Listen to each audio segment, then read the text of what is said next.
Welcome back to A-Star Science, our GCSE Must-Know Chemistry series. Today we're going to talk about a very important topic that always comes up in the exam. So if you master this, then you'll be sure to achieve top results. We're going to talk about the plum pudding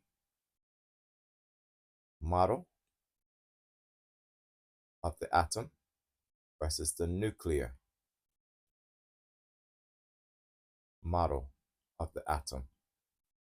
Okay, so the plum pudding model is simply a model of the atom that involves a large positive sphere. The reason is that many scientists before modern technology did not have clear pictures of what the atom looked like. They knew that matter was made up of particles, but they weren't sure about what those particles consisted of.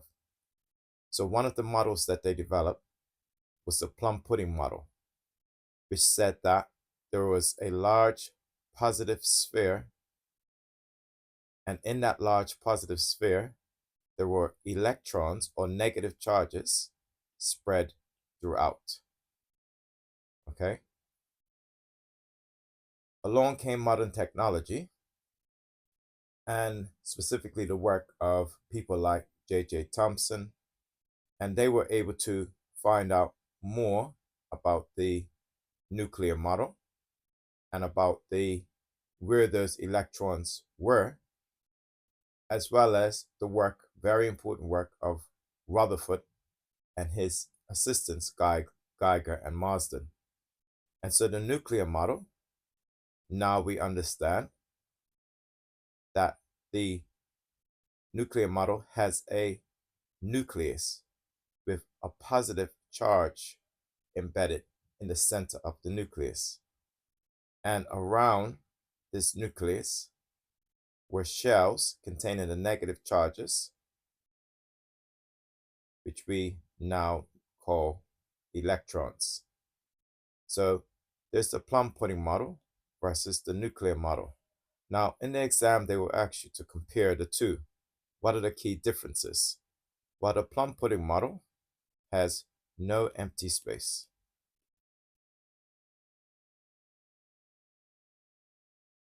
It also, as we said, is a large positive sphere.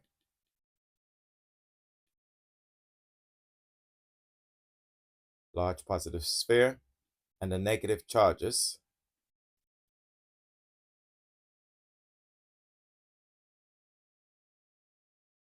are spread throughout the model. Okay? The nuclear model now is much different. It has large amounts of empty space, lots of empty space. And if you want to know how they figure this out, you want to watch my video on the gold foil experiment right after this. So it has lots of empty space. It has a positive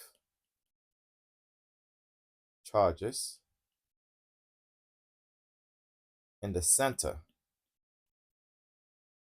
of the atom,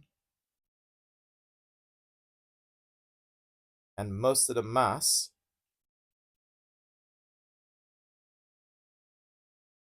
is in the center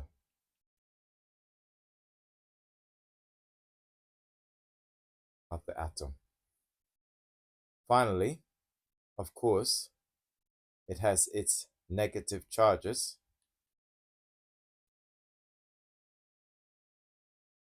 in shells around the atom. So the two are quite different models. Over time, technology allowed scientists to understand that the plum pudding model was not as accurate as the nuclear model.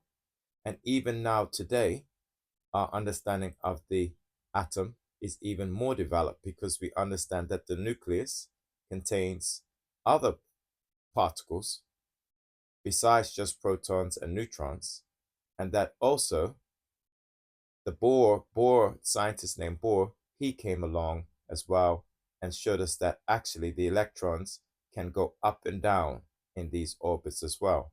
So you want to learn this, the plum pudding model versus the nuclear model. The plum pudding model, there's no empty space. It's a large positive sphere with the negative charges spread throughout.